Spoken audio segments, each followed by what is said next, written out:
Angelo, I don't preach out of that Bible because exactly the reason why you had trouble reading out of it, the vines and the vines and all that stuff. I need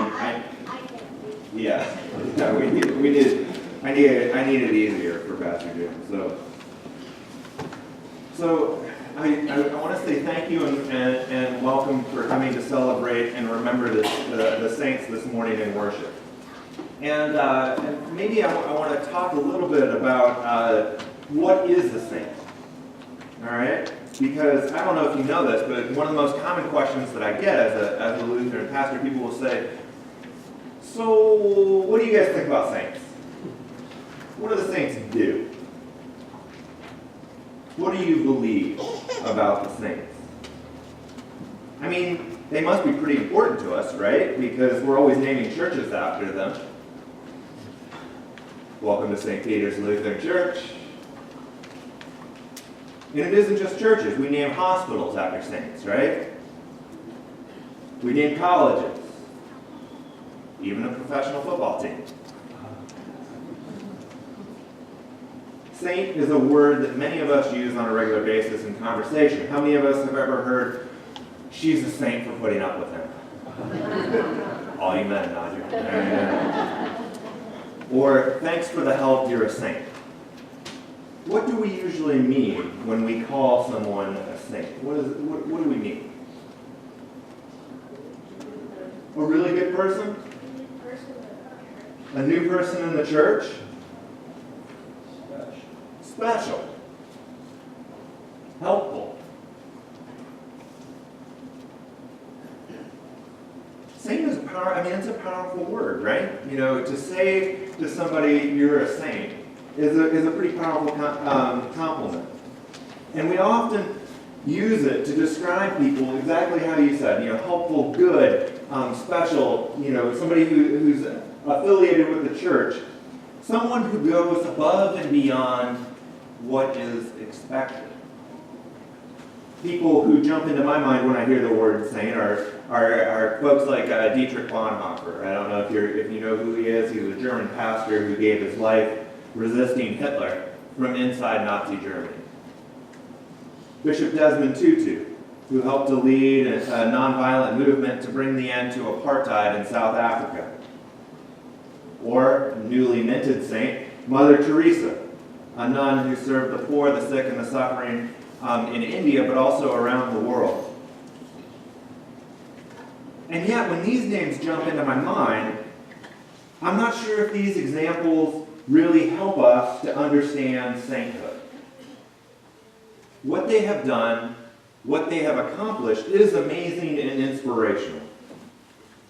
But their acts of kindness, courage, and sacrifice aren't what make them saints.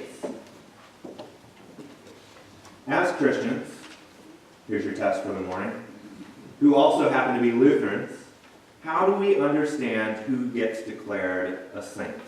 Anyone know the long list of qualifications required for sainthood in the Lutheran Church?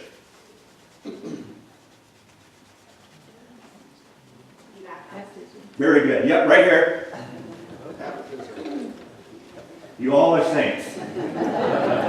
You all are saints. Very, very important. Baptism. That's it? That's all? Really? Yeah. That's why on All Saints Sunday, we hear the names of the newly created saints who have been baptized this year. Very good, Angelo. And the names of baptized saints who have completed their journey towards holiness and are now with God forever. Who here is baptized? Congratulations, you're a saint. How do you feel about this? I know when I hear that title of saint, I always think, shouldn't we have to do something more? Shouldn't we have to earn or deserve our sainthood? Maybe. Maybe that's how it should work. But that's not how God works. God has chosen to make us holy, to make us saints through the waters of our baptisms. Last week on Reformation Day, we talked about our identity as sinners, right? Does anybody remember who had to, we said together, I am a sinner. And we know that, right? We know about how we've fallen short of perfection. And yet that is only part of our identity. Today we hear that we are also saints. As Lutherans, we understand that we are, at one time, we are 100% awful self-centered sinners, right? 100%. We are also at the same time 100% good, godly saints, all at once. I think most of us are aware of the bad that we've done. Most of us are probably aware of the good that we have left undone. I know personally I'm all too painfully aware of my sinfulness. I don't know about you, but I'm less comfortable.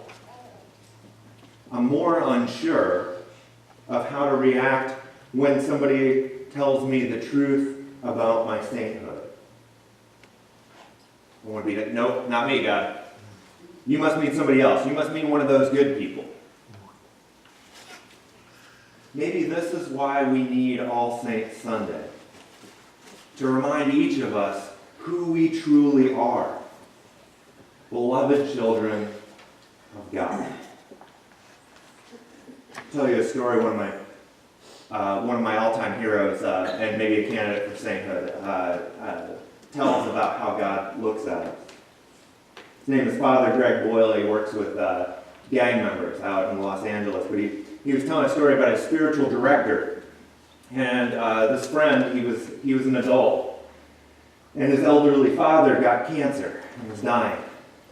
And his father, as we know, with cancer, his body wasted away, and the son started to have to do everything for the father. In a role reversal, the son found himself reading his father to sleep when he put him to bed. And so the son would start a story, a novel that they were reading, and the son would read, and the father would just stare up at him and smile. Son was exhausted from working all day and then coming home and caring for his father, and he'd plead with his dad. He'd say, look, here's the idea. I read to you, you fall asleep. His father would apologize and dutifully close his eyes. But this wouldn't last long. Soon enough, one of his eyes would pop open, and he'd be staring at his son, smiling.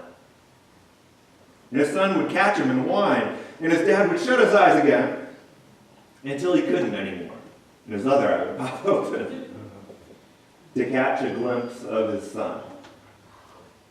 This would go on, and after the father died, the son shared this story at his funeral. The son realized that this evening ritual was really a story of a father who just couldn't take his eyes off his kid.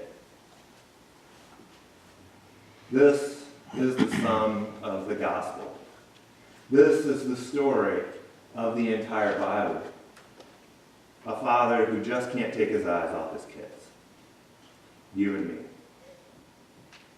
Like it or not, agree with it or not, we are the saints of God. What does this unilateral declaration of God's love do to us? How does knowing your true identity as a saint of God change how you look at and live in our world? Maybe that's why we hear one of Jesus' most difficult teachings this morning from the Gospel of Luke. Love your enemies. Do good to those who hate you. Bless those who curse you. Pray for those who abuse you. If anyone strikes you on the cheek, offer the other also. And from anyone who takes away your coat, do not withhold your shirt. Give to everyone who begs from you, and if anyone takes away your goods, do not ask for them again. Do to others as you would have them do to you. My initial response to Jesus is, I can't do all that. And then maybe more honestly, I don't want to do any of that. And yet God tells us, this is who you truly are. We are called to live into this radical world of forgiveness, mercy, and generosity that Jesus Christ has brought forth with his life, death, and resurrection.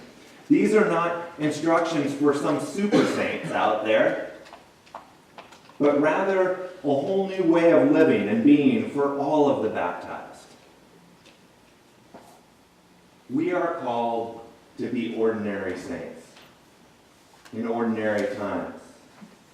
Maybe not fighting Hitler, but perhaps providing programs that help people deal with the ravages of addiction and reclaim lives from the power of drugs and alcohol here in our community. Maybe not marching against apartheid, but perhaps being a church that welcomes all people. Being a place that welcomes all people in love, regardless of their race, their gender, their sexual identity, or social economic status. Maybe not in helping the desperately poor in Calcutta, India, but maybe reaching out to those who are hungry next door. We have a project going on right now. We have a 500-item food drive. We have 200 pieces collected, 202. Can we make it to our goal of 500 by the end of the year? You are a saint. We are the saints. Can we change our relationships, our communities, our world by speaking and acting with love? I don't know. But it's for certain that no one will change through us hating them. Go and be the saints of God. Will you please stand and sing with me?